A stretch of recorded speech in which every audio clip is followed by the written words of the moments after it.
ये वही परमात्मा है जो बनारस में एक जुलाहे की भूमिका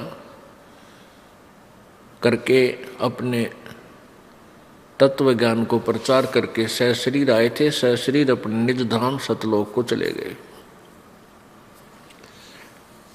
उनका कलयुग में समय रहा सन 1398 अर्थात संवत 1455 से सन 1518 अर्थात संवत 1575 तक वो परमात्मा इस धरातल के ऊपर एक मनुष्य जैसी लीला करके एक जनसाधारण जैसा जीवन जी के हमारे लिए एक एग्जाम्पल छोड़ कर चले गए। वो परमात्मा प्रत्येक युग में एक ऐसा जीवन जीते हैं, एक ऐसा जीवन व्यतीत करते हैं, एक जनसाधारण मनुष्य जैसा। और जैसे आम व्यक्ति कर्म करते हैं ऐसे ही कर्म करके परमात्मा एक उदाहरण हमारे लिए पेश करते हैं कि बच्चों, परमात्मा पाने के लिए विशेष आडंबर या कठिन साधनाओं की आवश्यकता नहीं है। उसके लिए मानुष जन्म हो, कोई जाति मजहब कहीं भी आपका जन्म किसी भी धर्म में हुआ हो, पूर्ण संत आपको मिल जावे, बुराइयों को त्याग देना और बहुत ही सिंपल वे से साधारण तरीके से अपना जीवन जीना। परमात्मा पाने के लिए जंगल पहाड़ों पर या जंगल में जाना आवश्यक नहीं है। भक्ति करने से बात बनेगी। आप अपना कर्तव्य करते हुए, अपना जो आपका स्वाभाविक कर्म है, इनको करते हुए परमात्मा प्राप्ति कर सकते हो। उसके लिए वे स्वयं ही एग्जाम्पल बनते हैं, उदाहरण बनते हैं। परमेश्वर ये दिखाकर गए थे कि मेरे से निर्धन कोई नहीं हो सकता। एक झोंपड़ी में रहना, माता पिता थे मोह बोले, परमात्मा के माता पिता नहीं थे, लेकिन नीरू नीमा नामक एक जुलाहे ने, दंपति ने उनको परमात्मा को कमल के फूल से उठाया था और अपने बच्चे की तरह पालन पोषण किया था। वो भी लीला थी परमात्मा की, ना तो जो सबका धारण पोषण करता उसका पालन पोषण कौन कर सकता है। उन्होंने एक लीला दिखानी थी, अपना जीवन एक मनुष्य की तरह ऐसे ही ये लीला करनी थी। प्रत्येक युग में करते आए हैं। उसमें अपने दो मुंह बोले माता पिता, दो बच्चे थे जो मुर्दे जीवित किए थे। लड़के का नाम कमाल, लड़की का नाम कमाली था। और जैसे एक व्यक्ति अपने परिवार का पोषण करता है अपना कर्तव्य कर्म करके, तो जुलाहे का कर्तव्य कर्म करते हुए परमात्मा ने यह उदाहरण दिया था कि तुम विश्वास रखो मालिक पे, यहाँ घना जोड़ा तोड़ी के चक्कर में मत पड़ो, ज़्यादा संपत्ति और ज़्यादा संग्रह करने के चक्कर में मत पड़ो, ये काल का जाल है। केवल इतना ही करो जितने आपको आवश्यकता है, बाकी समय मालिक के चरणों में ध्यान रखो। परमेश्वर जी क्या करते थे, कपड़ा बुनते थे और उसको फिर उसकी जो कमाई आती थी कपड़ा बुनने की मजदूरी, उसमें से जो उनके आवश्यक आइटम की आवश्यकता होती थी घर पर खाने पीने के लिए, वो ले आते थे और फिर पैसा बच जाता था उसको धर्म में लगा देते थे। अब भंडारे कर देते थे, भोजन भंडारे कर देते थे, वो संग्रह नहीं करते थे। पुण्यात्माओं हमें उदाहरण देते हैं, परमात्मा संकेत देते हैं, पर हम बालक हैं। हम काल प्रेरणा में आकर के काल के ही भाव में बहे रहते हैं। हम परमात्मा की वाणी पर विश्वास कम करते हैं। परमेश्वर कहते हैं कबीर जी कि कह कबीर सुनो विषादो, मैं तो हूँ विश्वास में। यदि तुम विश्वास करोगे कि मैं परमात्मा हूँ, मैं भगवान हूँ, सब कुछ कर सकता हूँ, तो मैं तुम्हें पूर्ण लाभ दूंगा और तुम इतना विश्वास नहीं कर पाओगे तो तुम्हें वर्क डन ही मिलेगा। परमेश्वर हमें क्या उदाहरण देते हैं कि इतना मांगो भगवान से कि साईं इतना दीजिए जामे कुटुंब समावे, हम भी भूखे ना रहें अतिथि ना भूखा जावे। केवल इतनी ही डिमांड बहुत घनी हो जाती है। अब यहां देख लो आप, ये बड़े बड़े सेठ साहूकार व्यक्ति, बहुत से उदाहरण हमारे सामने हमारे जीवन में घटित हो चुके हैं। एक अरबपति व्यक्ति सारा जीवन संपत्ति जोड़ने में, फैक्ट्री लाने में व्यतीत किया और ठीक है, साधना पूजा पाठ भी सभी करते हैं, जो पुण्यात्माएं हैं वो सभी कोई न कोई साधना भी करते हैं, लेकिन वो साधना शास्त्र विरुद्ध होने से, शास्त्र विधि को त्याग के मनमाना आचरण होने से वो यूजलेस, वह व्यर्थ होती है।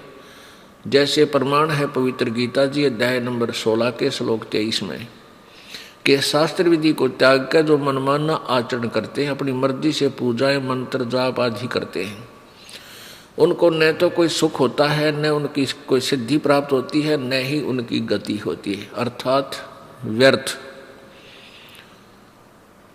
तो वो सेठ लोग भी पूजाएं करते हैं, साथ में जैसे भी उनको किसी गुरु ने मार्गदर्शन किया हुआ है या देखा देखी, तो वो साधना तो वैसे व्यर्थ, उसका कोई यूज नहीं, कोई लाभ नहीं होता।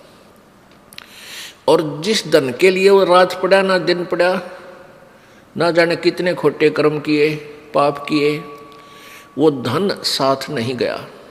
एक्सीडेंट दुर्घटना में मर गए, कोई तो हेलीकॉप्टर में मर जाता है, कोई कार दुर्घटना में, कोई ट्रेन एक्सीडेंट में, और वो पाप रह गए इकट्ठे, धन यही रह गया, वो पाप साथ ले गया। उन पापों के आधार से फिर हो सकता है उसका जन्म गधे कुत्ते का बनेगा ही बनेगा, ये तो बट नेचुरल है। फिर जिन कोठी और फैक्ट्रियों को अपनी कहा करता था, अब उसमें कोई भी उसको प्रवेश नहीं करने देगा, उसका लठ मारेंगे। तो पुण्यात्मा परमात्मा हमें बताने आए थे कि तुम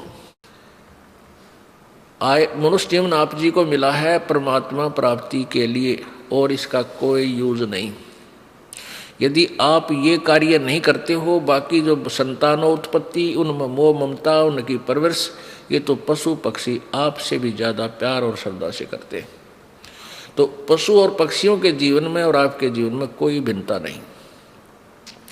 परमेश्वर ने मनुष्य जीवन वैसे ही नहीं दिया, क्योंकि जब तक हम तत्व ज्ञान से परिचित नहीं होते, हम इसकी कीमत से, इसकी वैल्यू से परिचित नहीं है। परमेश्वर ने ये हमें शरीर दिया मनुष्य का, इसमें सद्बुद्धि दी, हाथ पैर ऐसे दिए कि हम मकान बना सकते हैं, झोंपड़ी डाल सकते हैं, गर्मी सर्दी से बच सकते हैं, समय पर खाना बनाकर खा सकते हैं, मेहनत मजदूरी करके हम अपनी रोजी रोटी कमा सकते हैं। इसके इसलिए दिया था परमात्मा ने कि ये सब सुविधा करके आप अपने एक छान डाल के, झोंपड़ी डाल के या मकान बना के, जैसे भी प्राकृतिक आपदाओं से बच सकते हो जो आपके भजन में बाधक हो सकती हैं। जैसे तूफान आता है, आंधी आ गई, ओले गिर गए, वर्षा आ गई, सर्दी ज़्यादा होगी, गर्मी अधिक होगी, उनसे बचने के लिए एक छान डाल लो, एक मकान बना लो साधारण सा, और अपनी रोजी रोटी के लिए काम भी करो और भगवान भी भजो।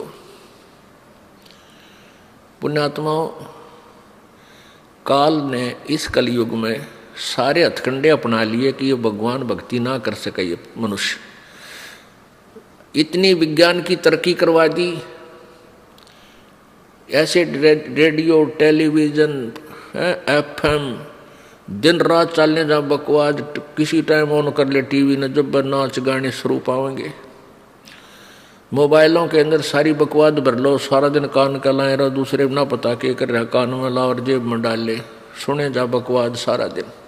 और फिर अब ये शिक्षा बना दी। अब शिक्षा इसलिए आवश्यक थी, काल ने तो बनाई है हमारे को भगवान से दूर करने के लिए, यह शिक्षा का स्तर। और परमेश्वर ने पता था कि यह शिक्षा स्तर आवेगा, शिक्षा का समय, तो मैं अपने बच्चों को अपनी पहचान बता सकूंगा, सदग्रंथों को दिखा सकूंगा। और जब आपको ज्ञान हो जाएगा फिर आपके अंदर वो दोष नहीं रहेगा जो शिक्षा से उत्पन्न हुआ। क्या हुआ कि अब कितनी फैक्ट्रियां, कितने प्रकार के ये सरकारी कार्यालय खुल गए, इनमें जो एम्प्लॉइज हैं, कर्मचारी अधिकारी हैं, अब ये बहुत बिजी रहते हैं। आप देखो बैंक में एक कलर को समय नहीं लगा रहता है। फिर वो सारा दिन तो वहाँ डिस्टर्ब माइंड आते फिर क्या गुटी लाओगा या फिर टेलीविज़न चलाओगा मनोरंजन के लिए, और फिर पढ़कर सो जाएगा, तड़के खाकर रोटी सवेरे फिर भाग लेगा। तो और पहले क्या होता था कि सब कोई भेड़ बकरियां पाला करता, कोई गऊ पाल लेता था, कोई वैसे मजदूरी कर लेता था छोटी मोटी, कोई मानसिक ऐसा काम नहीं था, ना किसी का टेंशन थी। परमात्मा टाइम पर टूक दिया करता था, भगवान पर आश्रित थे, वर्षा के लिए प्रार्थना करते रहते थे, मालिक को याद करते थे। तो भक्ति का तो समय वो था बहुत बेस्ट। और अब काल ने ये सारे हथकंडे अपना लिए। इनमें से एक शिक्षा भी है जो डिस्टर्ब करने के लिए हमें इतना ये छोटे मोटे खिलौने बना लिए, कोई जहाज बना लिया, रॉकेट बना ली, और इन्हीं से हम मान बैठे कि हम भगवान से भी सुप्रीम है। नहीं, ये भूल है जीव की। अगर 2 वर्ष वर्षा ना हो, परमात्मा दया ना करें, और जैसे पीछे हाहाकार मच गई थी, ग्लेशियन खत्म हो गया, ग्लेशियन खत्म हो गया, और पानी भी नहीं रहेगा, ये हो जाएगा, ये जो चाहे सो कर दे। अब इतनी बर्फ गिर दी, ग्लेशियन कर दी सारे का। तो हम क्यों ना उस मालिक से अर्ज करें तो सब कुछ ठीक कर दे। विज्ञान तरीके से हम कितना क्या कर सकते हैं। तो अगर 2 वर्ष वर्षा ना हो ना, ये सारे रॉकेट, ये जहाज उस एयरपोर्ट पर खड़े खड़े जंग लगाए, इनका कोई बैठने नहीं पावे इनमें, न ये टेलीविजन देखे, क्योंकि पेट ना भरेगा। बकवाद तो जब आवे, जब हमारे अंदर समय पर टूक मिल जाए प्राणी को। एक बार अकाल गिर गया था, एक भयंकर अकाल गिरा था, और 2 वर्ष पहले तो 1 वर्ष का अकाल बहुत होता था। तो उसमें इतनी हाहाकार मच गई कि जो दिल्ली के सेठ और राजा लोग होते थे, जो नान पुलाव खाया करते थे, उन्हें रोटी भी ना पाई, घास तोड़ तोड़ के खाए, धक्के खाते अंडे, और मर गए भूखे। तो परमात्मा कहते हैं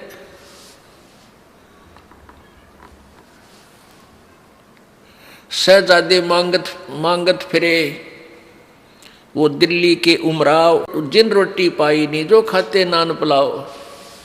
तो 1 वर्ष भी परमात्मा का झटका इन वैज्ञानिक या किसी भी सिरफिरे पर कतई नहीं उठेगा।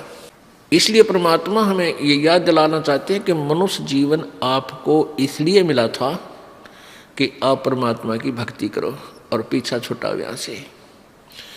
तो जैसे अब मानसिक काम ज़्यादा हो गया, मानसिक काम नहीं है, उनको टेंशन बनी रहती है। क्यों? पैसे वाला शराब भी पीवे, बकवाद करे, सारे उत्पन्न करेगा।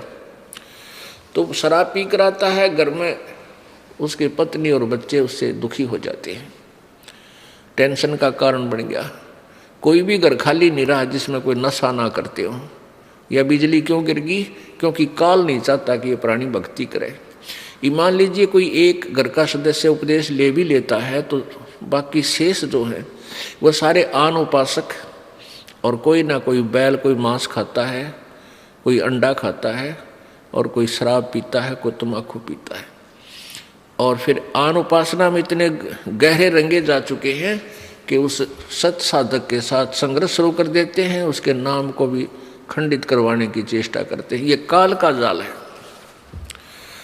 तो इसके लिए हमने सावधान होना है और पूरे विश्वास के साथ मीराबाई, ध्रुव और प्रहलाद जी की तरह हमने दृढ़ होकर इस मार्ग को अपना सफल करना है।